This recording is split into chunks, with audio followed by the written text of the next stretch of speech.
education for a more peaceful future. The policy reflects our commitment to building a nation where education is the bridge to unity and understanding. অর্থাৎ এই নীতিখনে কেৱল জ্ঞান নহয় সদ্গুণ আৰু সহানুভূতিকো শিক্ষাৰ মূল ভাগত স্থান দিয়াৰ এক দৃষ্টান্তমূলক পদক্ষেপ। শিশুবোৰক সেউজ মনোভাৱ আৰু আদৰ শিকোৱাই শান্তিপূৰ্ণ সমাজ গঢ়ি তোলাৰ বাট মুকলি কৰিব। এই নীতিখন আমাৰ একতা আৰু বুজাবুজিৰ সংস্কৃতি গঢ়াৰ প্ৰতি দৃঢ় প্ৰতিশ্ৰুতিৰ প্ৰতিফলন। ধন্যবাদ।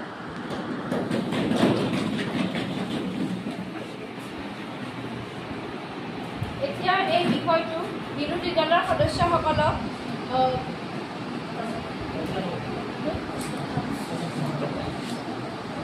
বিতংভাৱে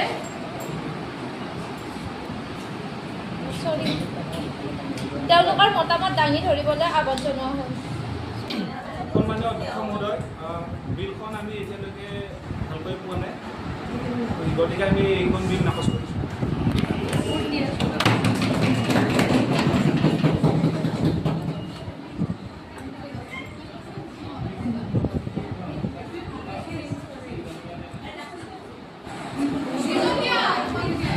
এতিয়ালৈকে আমাৰ হাতত আহি পোৱা নাই, সেইকাৰণে আমি বিলখন নাকচ কৰিছোঁ।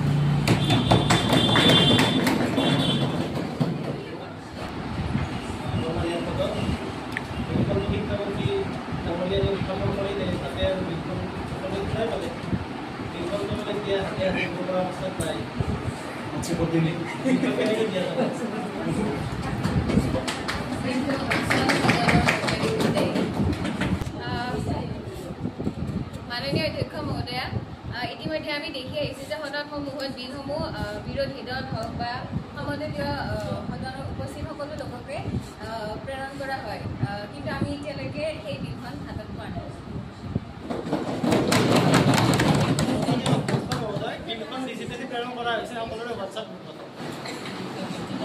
আৰু আধা ঘণ্টামান আগতে প্ৰেৰণ কৰা হৈছে। আধা ঘণ্টা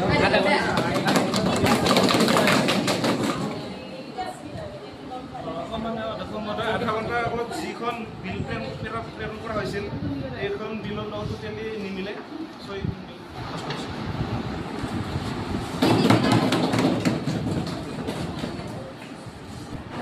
শিক্ষামন্ত্ৰী ডাঙৰীয়ানীয়ে এই বিলখনৰ বিষয়ে বিতংভাৱে গাই শুনাইছে, সেইখিনিৰ ওপৰত আপোনালোকক মতামত দাঙি ধৰিবলৈ আহ্বান জনোৱা হ'ল। বিলখন মই সম্পূৰ্ণৰূপে বিৰোধিতা কৰিছোঁ, কাৰণ এই বিলখনত যিবোৰ পাঠ্যক্ৰম বা পাঠ্যক্ৰম প্ৰৱেশ কৰাত বহু সময়ৰ প্ৰয়োজন হ'ব আৰু লগতে বিভিন্ন প্ৰশিক্ষণ পেছাদাৰী প্ৰশিক্ষণৰ প্ৰয়োজন হ'ব, যিবিলাক বহুত বিদ্যালয়ে সেইবিলাকৰ প্ৰয়োজন পূৰাব নোৱাৰিব। আৰু এই বিলখনে কিছুমান ধৰ্মীয় ৰাজনৈতিক ক্ষেত্ৰতো প্ৰভাৱ পেলাব পাৰে বুলি মই ভাবোঁ।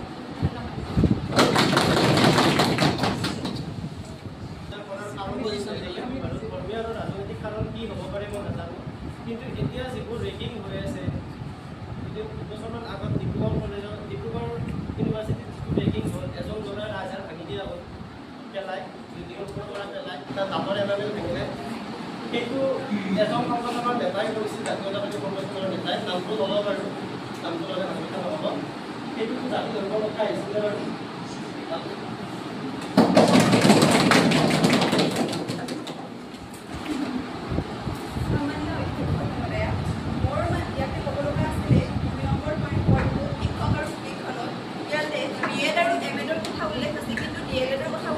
বৰ্তমান 2025 DLED কোৰ্সটো এতিয়াও আছে। DLED কোৰ্সটো যেটো আমাৰ শান্তিৰ কোৰ্স, এইটো আমাৰ এক হ'ব লাগে।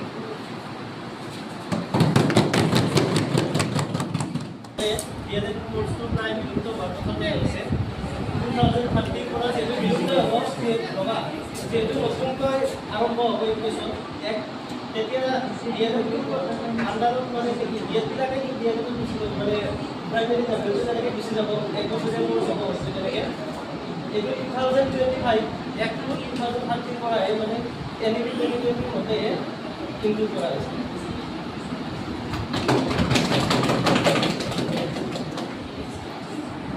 সন্মানীয় অধ্যক্ষ মহোদয়া, এই বিলখনত এটি উপাদান উল্লেখ কৰা হৈছিল যে শিক্ষক প্ৰশিক্ষণ। এই ক্ষেত্ৰত এটা পইণ্ট আছিলে যে প্ৰমাণপত্ৰ প্ৰদান BEd আৰু MAd কোৰ্চত শান্তি শিক্ষা বাধ্যতামূলক মডিউল হিচাপে অন্তৰ্ভুক্ত কৰা হ'ব। এতিয়া আমি সমৰ্থন জনাইছোঁ যে কি BEd আৰু MAd কোৰ্চত শান্তি শিক্ষা বাধ্যতামূলক হ'ব, কিন্তু যিবিলাক আৰ্থিকভাৱে দুৰ্বল হয় তেওঁলোকে জানো BEd MAd শিক্ষা গ্ৰহণ কৰিব পাৰিব? এয়া আমাৰ বিৰোধী দললৈ প্ৰশ্ন।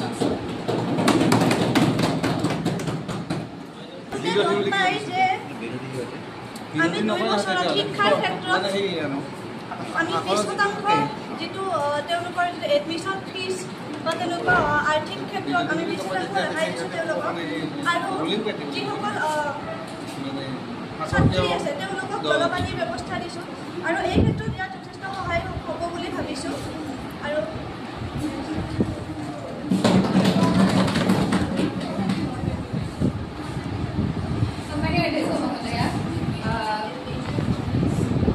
যিহেতু আমি ইতিমধ্যে জ্ঞাত যে 20%কৈ জলপানী প্ৰদান কৰা হৈছে, কিন্তু আমি দেখি আহিছোঁ যে সকলো শিক্ষাৰ্থীয়ে সেই জলপানী পাবলৈ সক্ষম হোৱা নাই।